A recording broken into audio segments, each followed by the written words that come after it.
तुम आखिर मेरी बेटी के घर में कर क्या रही हो? पहले मुझे ये बताओ। वो मेरी भी बेटी है। खामोश रहो। बाबा, मैं इनके हॉस्पिटल में काम करती हूँ।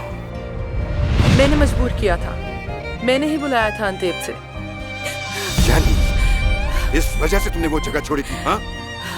और तुमने इस दिन के लिए मुझसे झूठ बोला था। बाबा, बाबा मत कहना तुम मुझे अब। बाबा कहाँ जा रहे हैं हम? बाबा प्लीज रुक जाइए।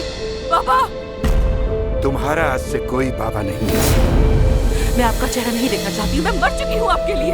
बेटा, अपनी बेटी मत कहे मुझे, मत कहे मुझे अपनी बेटी, और छुए मत मुझे।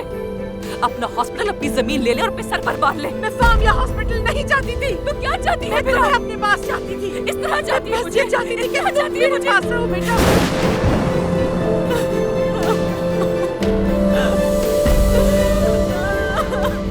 अफसून, अफसून, अफसून, अफसून। सब कुछ खत्म हो गया, बाबा चले गए।